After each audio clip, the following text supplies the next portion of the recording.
Mga kaibigan, kapag ka po narinig natin ang salitang kasal, siyempre naiisip po natin, isang lalaki at babaeng suot ang kanilang damit pangkasal, di ba? Na nasa magandang venue.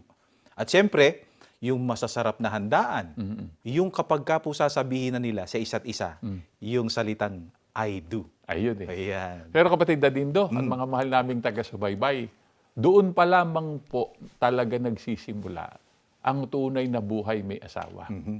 Kaya po hindi dapat minamadali. Ayan. Ang dapat po pinaghahandaan. At maraming mga bagay pa po ang dapat isaalang-alang muna bago po lumusong sa buhay may asawa. Ano po ang iniuutos ng ating Panginoon Diyos na nakasulat sa Biblia kung ang pag-uusapan po ay edad? Para pwede nang magpakasal ang isang kabataan? Biblia po, babasahin ko sa unang Korinto sa 7:36 ay ganito po ang nakasulat. Ngunit kung ang sino man ay nag-iisip na hindi siya kumikilos ng nararapat sa kanyang nobya, na sumapit na sa kanyang hustong gulang, ay hayaang mangyari ang gusto niya. Hayaan silang magpakasal, hindi ito kasalanan. Pansinin po natin ang sinabi ng Biblia. Kung sumapit sa hustong gulang, hayaan silang magpakasal, hindi ito kasalanan. Kaya, mga kaibigan, mga kabataan, pagka wala pa kayo doon sa sinasabing hustong gulang, hindi pa kayo pwedeng mag-asawa, hindi nyo dapat madaliin yan. Opo. Dapat paghandaan. Paghandaan. Kapatid na Rey, ano ba yung sinasabi na hustong gulang na pwede nang ang kabataan ay mag-asawa? Sa batas po ng Pilipinas. Mabuti po, para makatulong sa ating mga taga-subaybay, panoorin po natin ito. Okay, sige po. Ayon po sa Article 2 ng Family Code of the Philippines, ang mga lalaki at babae na gustong magpakasal ay dapat na nasa hustong edad po. Ang hustong edad o legal age na sinasabi ay 18 years old and above. Kung ikaw po ay between 18 to 21 years old, ay kinakailangan po ng parental consent ayon po sa Article 14 ng Family Code of the Philippines. Ang ibig sabihin po nito ay kailangan pong kumuha kayo ng consent o pahintulot mula sa inyong mga magulang o guardian para po kayo ay magpakasal. Kung wala po kayong parental consent o hindi ko kayo nakukuha ng parental consent mula sa inyong magulang o guardian, ayon po sa Article 45 ng Family Code, ay maaari pong mapawalang bisa ang inyong kasal. Kung kayo naman po ay nasa edad 21 hanggang 25, ayon po sa Article 15 ng Family Code, kailangan din po kayo kumuha ng parental advice. Ngunit kung hindi po kayo nakakuha ng parental advice, ay hindi naman po ito ground para mapawalang bisa po ang inyong kasal. Kung ang edad mo po ay beyond 25 years old, ay hindi na po kinakailangan o hindi na po required na kumuha ng parental consent o parental advice. Ngunit may mga pangangailangan din, formal requisite na nakapaloob po sa Article 3 ng Family Code of the Philippines na kailangan pong sundin or kailangan ibigay or requisite po na kailangan makuha ng mga ikakasal. Gaya po ng marriage license, yung ukol po sa solemnizing officer, at saka po yung marriage ceremony na tinatawag po. Mga kaibigan, napansin po ba ninyo? Ipinakikita lamang po ng mga probisyong ito na kinikilala po ng batas, yung kahalagahan ng gabay ng mga magulang. Paano po kung halimbawa, 26 years old, pataas, ibig ba sabihin ay hindi na po isasaalang-alang yung pagsangguni sa magulang? Kung batas po ng Pilipinas, ang pag-uusapan, wala na pong ganong requirement. Wala na po. Wala na pong ganong requirement. Pero para sa mga kaani po kasi sa Iglesia ni Cristo, katulad po ng alam din ninyo, mga mahal naming taga-subaybay, nasa ibabaw po ng anumang batas ng tao, batas po ng Diyos na nakasulat po sa Biblia. Kaya ang sinusunod po, utos ng Diyos. Ano po nakasulat sa Biblia na dapat isaalang-alang ng mga kabataan? Babasahin ko lamang po ang nakasulat sa Mateo 15:4, pahayag po ng ating Panginoong Jesucristo. Iniutos ng Diyos, igalang mo ang iyong ama't ina at ang magsalita ng masama sa ama o ina ay dapat mamatay. Ito po ang utos ng Diyos. Igalang ng anak ang ama at ina. Baka sabihin ng ibang mga kabataan, ganyan ako, magalang ako kasi nangangano po ako eh. Ayun, namumupo. Oho. Isa lang po yun sa kahayagan. Oho. Talagang kahayagan po ng paggalang sa magulang at sa mga nakatatanda, yung paglalagay ng po at saka ng opo. Pero ang isa pa pong kahayagan ng gumagalang sa magulang, kapag ka nagpaplano na po na manligaw Yan. kung lalaki, o kaya magpaligaw kung babae, at lalo na paglulusong na po sa buhay may asawa, magpapaalam sa Yan. magulang. Isasangguni sa magulang. Opo, yun ang tinatawag na ligawang Kristiyano. Ayan, napakahalaga nun. Kasi po, ang problema sa iba, no, Ayan. kapatid na rin, no, mas nauuna pang nalalaman ng social media. Doon Ayun. nagpo-post. Awa. Nilalagay, in a relationship. Diba? Ina-update yung status. Awa. Kaysa ang unang nakakaalam, yung kanyang mga magulang. Awa. Diba? At kung magkasintahan na po, Yan. ano po, in a relationship na po. Yan. Ang malinaw din pong utos nasa Biblia, hangganan po ng itinuturo ng salita ng Diyos. Sa makatwid, hindi pa po dapat gawin ng magkasintahan pa lamang yung mga bagay na dapat po ay pang mag-asawa na. Ayun. Wala pa po sila sa ganung Wala pa sila sa ganung sitwasyon. estado. Oo. Wala pa po. Opo. Hindi na dapat unahan. Yan. Ang halimbawa po niyan, yun pong premarital sex, na po, or relationship, or kaya cohabitation na tinatawag, or live-in relationship. Dahil ang mga gayon po ay labag sa utos po ng ating Panginoon. Yan. Kaya sa mga nagpaplano na po na mag-asawa na, sana natatandaan po ninyo ito para huwag tayong makalabag Yan. sa batas ng tao, At higit lalo po sa na lahat, sa batas po ng ating Panginoon Diyos. Apo. Di ba? Ngayon, kapatid na Reyno, Apo. dumako tayo dun sa, kasi kanina yung bago yung I do, Yes. o bago yung kasal. Di ba? Ngayon naman, yung pagkatapos ng After ng kasal. Yes. Yan. Ano naman po ang kalooban ng ating Panginoong Diyos na dapat ay natutugunan ng mag-asawa? Unahin po natin yung mga kalalakihan. Awa. Yan. Babasahin ko po ang isa sa pangunahing pananagutan ng mga lalaking may asawa.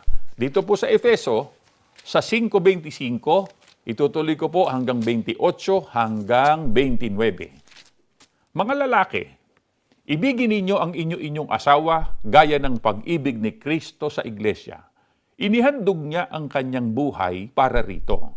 Dapat mahalin ng lalaki ang kani-kanilang asawa tulad ng sarili nilang katawan.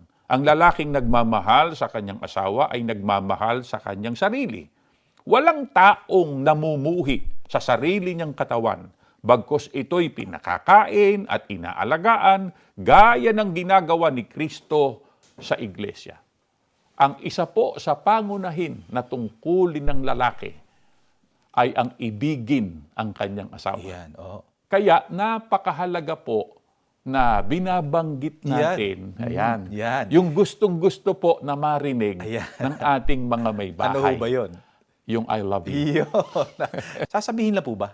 Ay, hindi po. Ah. Kagaya po ng alam nyo at ng alam din ng ating mga taga-subaybay, ano po, ang sabi nga po, action speaks louder than Ayan. words. Kung importante po na sinasabi natin yung pagmamahal po natin sa ating asawa, kailangan din po patunayan natin sa gawa. Kumbaga, mga kaibigan, ang pag-ibig po, hindi lang affection o sweet gestures. Yun. Di ba? Hindi lang love and kisses yan. Ayun. Di ba? Kundi ito rin po ay commitment. Hindi lang kapag ka masaya, kundi kahit sa panahon ng mga pagsubok. Nandun, pinatutunayan pa rin po yung pag-ibig nila sa isa't isa. Di ba? Ngayon, bukod po dun sa pag-ibig, pagmamahalan, ano po ang dapat gawin pa ng isang lalaki para patunayan po yung pag-ibig at pagmamahal niya sa kanyang asawa para maging matatag sila, maligaya ang kanilang pagsasama? Babasahin ko lamang po ang pagtuturo ni Apostol Pedro sa kanyang unang sulat. Sa 3 ang talata po ay 7. Mga lalaki, sa ganoon ding paraan, maging maunawain kayo sa inyong asawa. Pakitunguhan ninyo sila ng may paggalang pagkat sila'y mahihinang di tulad ninyo. Mga mahal naming taga-subaybay, lalo na po sa mga lalaking may asawa, napakaliwanag po ng utos ng Diyos. Ang utos po sa atin, maging maunawain, pakitunguhan ng may paggalang ang asawa. Lalo na po, ang mga babae po, may mga pagkakataon nag-iiba talaga ang mood. Yeah. Dahil po sa kanilang hormonal changes at hormonal imbalances. Kaya dapat po maunawain ang mister dahil kung hindi, sigurado, Away. away yun. Oo. Apo. Di ba? Yung mapapansin niya parang nawawala yung energy, Apo, di ba? Yung nabubugnot, medyo, opo, medyo masungit. Yan. Yan, may ganyan po Eh, talaga dapat pagkakataon. dapat nauunawaan po natin yung kapag ka inuunawa, naandong mararamdaman talaga nung kanyang asawa yung kanyang pagmamahal sapagkat inuunawa yung kanyang kalagayan. Apo. Kaya doon sa mga nagpaplanong mag-asawa na, sa panig ng mga kababaihan, kapatid na Reyno, ay Apo. humanap kayo ng mapapangasawa na Maunawain. mahaba pasensya, Oo. maunawain, Apo. 'di ba? Para po kayo pag may asawa na, sabi nga happy wife, Is a happy life. happy life. Di ba? Kailangan po 'yun di ba? Opo. Bagamat ang lalaki po ang itinilagang mamuno sa tahanan, hindi naman po ang ibig sabihin nito, tayo na lang lagi Oo. ang gagawa ng desisyon. Lagi po nating alalahanin din, ang mabuting leader po, marunong ding makinig. Di ba, kapatid na din? Opo, kasi kailangan po 'yan kaya makakatulong po diyan yung tinatawag na magandang communication. Yan, Di ba? laging dapat bukas ang Oo. komunikasyon. Kasi ang problema po kasi sa iba, mga mahal naming taga-subaybay, minsan po, mas mahaba pa yung chat Yan. sa group. Oo. Na po, Doon kaysa po nagbababad. doon sa pag-uusap nilang mag-asawa sa Oo. bahay. Ayan. Ang unang nakakaalam pa Oh. ng problema nila, Oo. Facebook. Ayun nga, Di ba? ang Social masakit nun. media. Opo. Sa halip na sila na lang sanang dalawa. Hindi po sana dapat magkaganon, mga mahal naming taga-subaybay. Dapat po, pag-usapan sa pribado. Ano po, wag nang i-post sa publiko. Isipin po natin lagi ito. Ang problema po ay hindi lumiliit Yan. kapag dinadagdagan ng audience. Yan. Di ba? Ang karaniwan nga, lumalaki pa lalo eh. Oh, tama po 'yun. Di ba? Kaya naalaala ko po tuloy yung binasa niyo po kanina yung nasa Efeso, yung Apo. pahayag ni Apostol Pablo, na ang sabi po doon, yung nagmamahal sa asawa, nagmamahal sa kanyang sarili. Apo. At ang nagmamahal sa sarili, hindi niya kailanman na Sinasaktan kamumuhian yung sarili yung niya. kanyang sarili. Lagi po nating alalahanin, ang tunay na pagmamahal po, may kasamang paggalang, Yan. pag-unawa, pagpipigil sa sarili. Bukod po sa pagmamahal at paggalang, Opo. ano pa po ang dapat na isaalang-alang ng mga lalaki may asawa? Sa ikalawang Tesalonika, sa 3:11 hanggang 12, ay ganito po ang nakasulat. Binabanggit namin ito dahil nabalitaan namin na ang ilan sa inyo ay tamad, ayaw magtrabaho, at walang ginagawa kundi makialam sa buhay ng iba. Kaya sa pangalan ng Panginoong Hesukristo, mahigpit naming inuutusan ang mga taong ito na maghanap buhay at huwag makialam sa buhay ng iba. Mga mahal naming televiewers, maliwanag po ang itinuturo ng Biblia. Ang lalaki po na papasok sa buhay may asawa, dapat po may marangal ng hanap buhay at hindi po nandun sa uring tamad. At wala pong karapatan na mag-asawa yung gayon. Hindi pala Kaya dumadami po, kapatid na Reyno, yung mga pamilyang naghihirap. Yun Kawawa yung magiging mga anak. Yun na nga Di po ba? kasi. Kapag ka naging ang napangasawa, Opo. napiling mapangasawa, pasensya na po, ang mapangasawa, yung nasa uring tamad. Tamad. Oo, irresponsable, kawawa yung nagiging sambahayan nila. So, yung binabanggit po dyan kanina na dapat ay hindi tamad at magsikap sa buhay, yan Magtrabaho. yung bago, yung I Opo, do. bago. Di ba? Bago. So, hindi po pala dapat na ang pinaghahandaan lang, yung kasal niya. Di ba? Yung wedding budget niya, Ayan pati eh. yung sing-sing, di Yun. ba? Kung ano yung susuotin. yung susuotin. Apo. Mahalaga naman po yun. Reception. Oho. Apo. Pero ang dapat na iniisip, yung para po sa kapakanan ng future ng kanyang pamilya, di ba? Lagi po kasi dapat isipin ng sino mang lalaki na lulusong pa lamang sa buhay may asawa, kaya ko na ba na ibigay yung pangangailangan? Ayan. Di ba? Aha. Yung pangangailangan, hindi lang na sarili niya, pangangailangan ng asawa niya. At pangangailangan ng magiging mga anak nila. Halimbawa, Kung ilan man yun. bahay, pagkain, pananamit, Edukasyon. pagka nagkaanak, mabuting edukasyon. Lahat po yun, dapat isaalang-alang ng lalaking may asawa. At pagka nagkaroon pa halimbawa ng karamdaman, di ba? Ayun. Emergency. Yan, napakahalaga na mayroong magagamit. Apo. Baka sabihin ng iba, maitataguyod yan kasi nagmamahalan naman kami. Isipin po natin, pwede bang pambayad ng kuryente yon? Nako, napakamahal ng kuryente ngayon. Ng renta. Oo. O, di ba? Groceries. Kaya nga eh. Hindi po naman ang ibig sabihin, dapat milyonaryo na bago mag-asawa. Ano? Ang kailangan po, handa na magsumikap, tumupad po sa pananagutan Yan. para maging provider po ng kanyang pamilya. Ayan. Doon naman po tayo sa mga kababaihan. Ano, kapatid na Reyno, ayon po sa pagtuturo ng Biblia, Opo. ay ano po ang kalooban ng Panginoon Diyos na dapat ay maisaalang-alang ng mga kababaihan para sa ikapagtatagumpay ng kanilang pagsasama. Babasahin ko lang po muli ang nakasulat po dito naman sa Tito 2:4-5. Pakisubaybayan po. Upang kanilang maturuan ng mga babaeng may kabataan na magsiibig sa kani-kanyang asawa, magsiibig sa kanilang mga anak, mangagpakahinahon, mangagpakalinis, mangagpakasipag sa bahay, magagandang loob, pasakop sa kani-kanyang asawa, upang wag lapastanganin ang salita ng Diyos. Ayon po sa banal na kasulatan, ang isang mabuting asawa ay nagmamahal sa kanyang asawa at mga anak. Mahinahon, Yan. mabait, Yan. responsable sa kanilang tahanan. So talagang nangunguna dyan, ano? Unang-una po sa listahan, talagang yung pagmamahal talaga. Opo. Ang dapat na maging dahilan. Dapat talaga. Hindi kaya siya mag-aasawa dun sa layuning makapag-asawa na nga para makatakas ako sa pananagutan sa bahay. O kaya baka mahuli sa biyahe. Oo, lalo na yan. Ganon. O kaya ay gusto ko makapag-abroad, mag-aasawa ako Ayun, ng... marriage for convenience. Ayan. Of convenience. So hindi po pala ganon. Hindi po dapat yun. Hindi tama po yun. Kailangan pag-ibig. Opo. Oo, at meron pa pong iba. Halimbawa, kagaya po nung sinasabi na kailangan ay mahinahon. So kapag ganyan na may problema, no, kapatid na Reyno, Opo. hindi nagtataas ng boses. Ay. Hindi nanunumbat. Mahinahon siya. Gusto niya laging pinag-uusapan ng maayos. Yun. Di ba? Pinakamabuti pong magagawa kasi ng mag-asawa yan pagka dumadating pong anumang hindi pagkakaunawaan o suliranin. Pag-usapan nilang dalawa. Ayan. Meron pa po na sinasabi.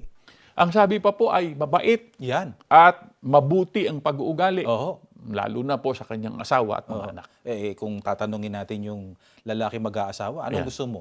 Yung mabait o hindi mabait? Siyempre, sasagot gusto na mabait. natin mabait. Di ba? Opo, opo. Napakaganda ng ugali niya. Di ba? Yan. Marunong makipagkapwa-tao. Opo. Di ba?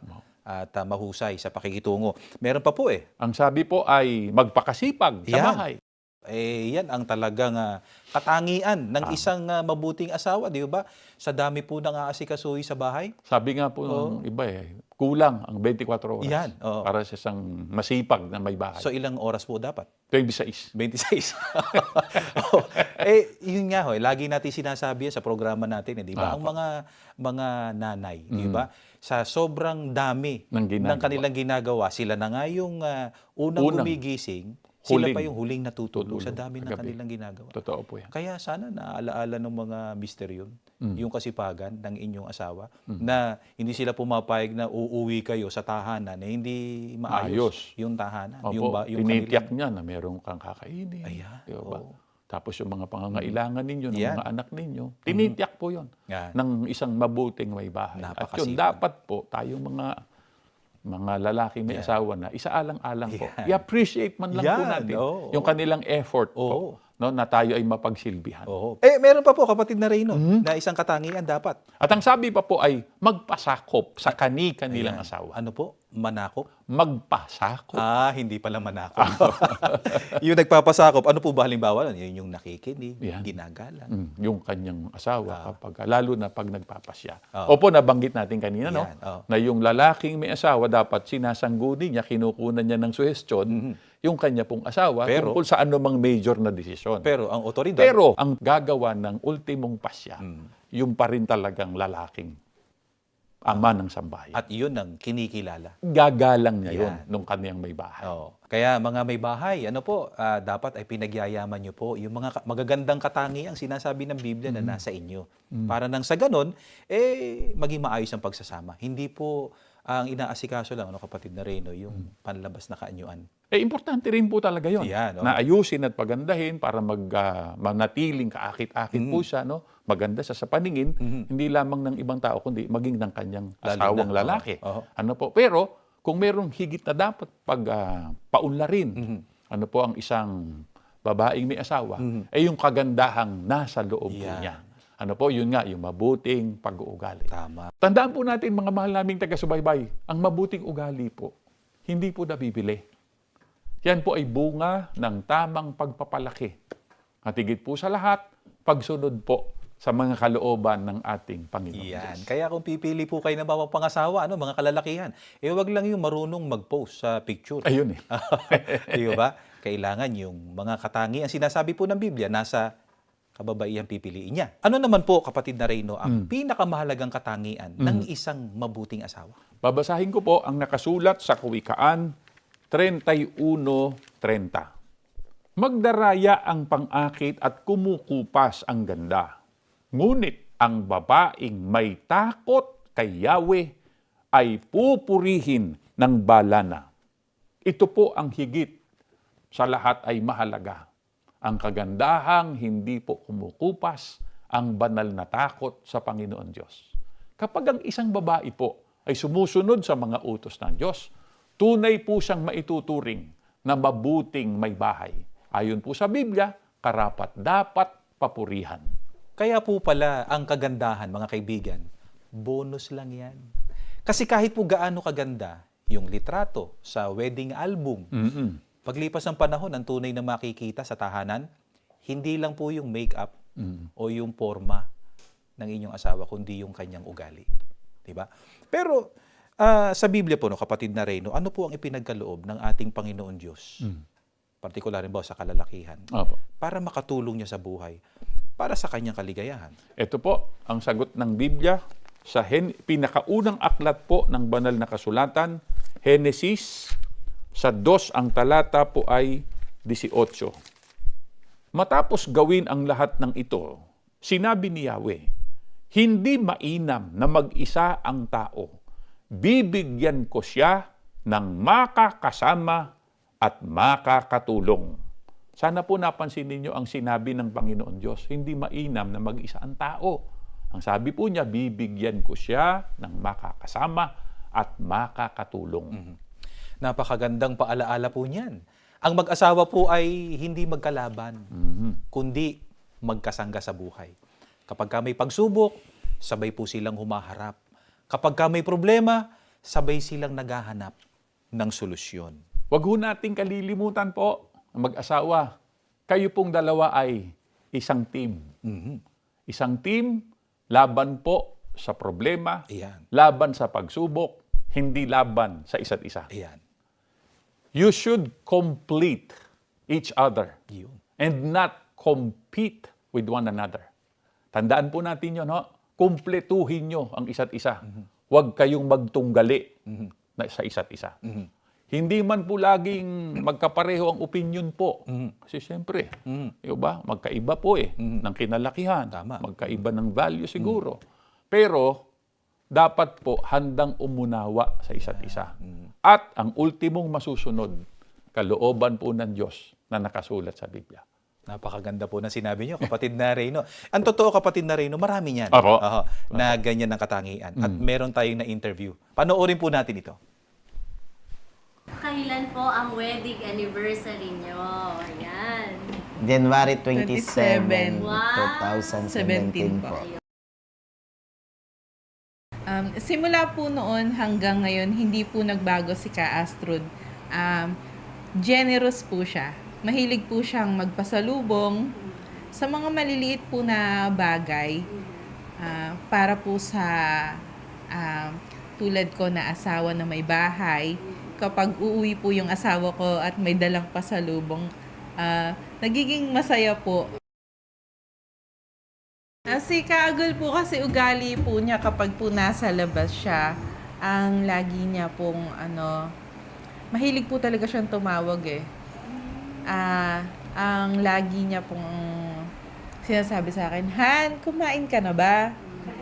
Han, umaano yung mga bata? Tapos sa huli po nun, lagi po siyang nag-I love you. Ganun.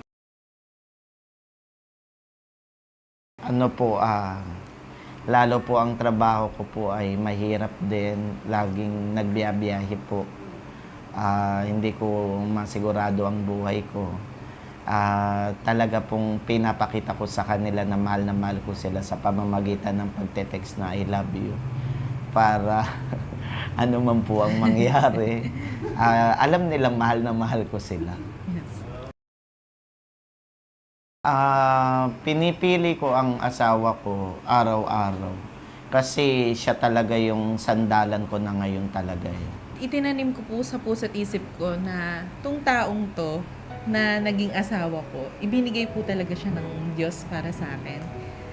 At yung pagiging pagiging loyal sa isa't isa. Kasi sa panahon po ngayon, yung sinasabi po ng mga tukso, wala po talaga pong panahon sa mga ganong bagay eh. Talagang yung attention ko po sa asawa ko, sa mga anak ko, sa pamilya niya, sa pamilya po namin. Na hanggang sa pagtanda po namin, kami po talagang magkasama. Na kahit na uugod-ugod na po kami pa rin po ang magkasama. Na kahit na may karamdaman man, nasa kalungkutan man, or nasa pagsubok man, kami pa rin po talagang magkasama. Mamahalin ko kayo kasama ng anak natin. Hindi ko kayo papabayaan. Gagawa akong paraan para masustentuan lahat ng pangangailangan natin.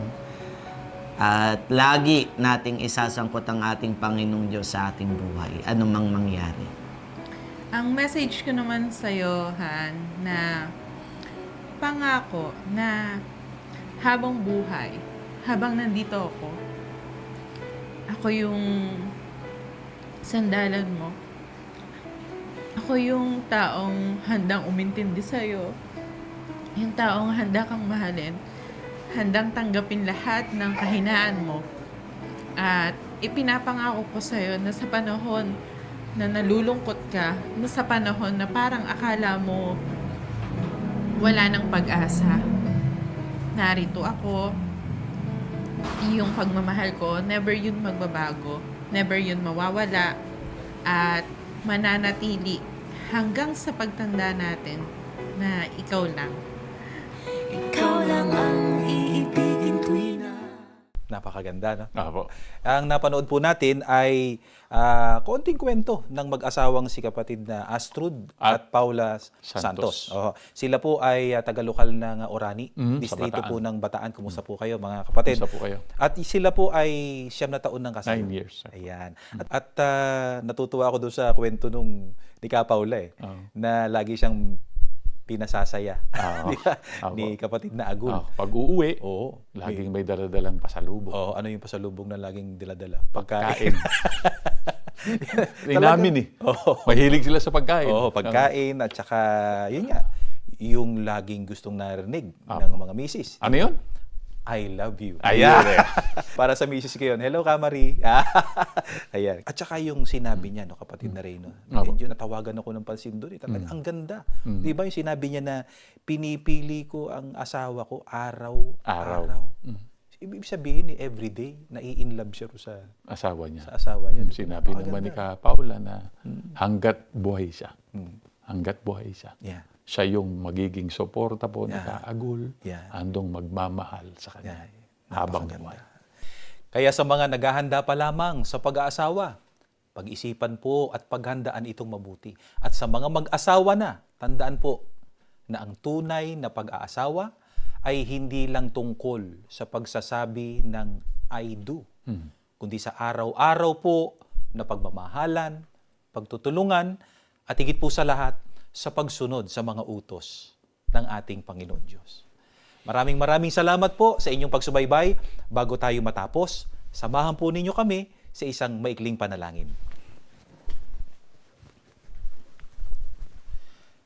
Ama naming Diyos, maraming salamat po sa iyo. Amen. Muli mo pong kinasangkapan ng palatuntunan ito Opo. ng iyo pong banal na iglesia Amen.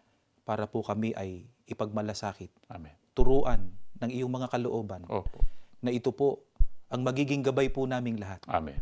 para po maging maayos, payapa ang pamumuhay namin sa daigdig na ito. Amen.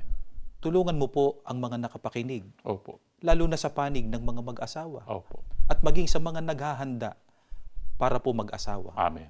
Tulungan sanang masunod po namin ito. Amen. Igalang po namin ang iyong mga kalooban. Amen. Para sa ganon, kung iyong loloobin, O Ama, Opo. lagi ng payapa, matiwasay, at laging nasa ilalim ng iyong pagpapala Opo. ang buhay at pamumuhay ng bawat mag-asawa. Amen. Panginoon po naming Hesukristo, ilapit mo po kami sa Panginoon Diyos. Opo. At sana'y dinggin ng amin pong mga panalangin. Amen. Panginoon Diyos, lagi mong alalahanin ang amin pong tagapamahalang pangkalahatan Amen. at ang kabuuan ng iyong banal na iglesia. Amen. Palagi naming masunod ang iyo pong mga kalooban. Amen. Ang lahat ng ito, magalang po naming hinihiling Opo. sa pangalan po ng aming Panginoong Hesukristo.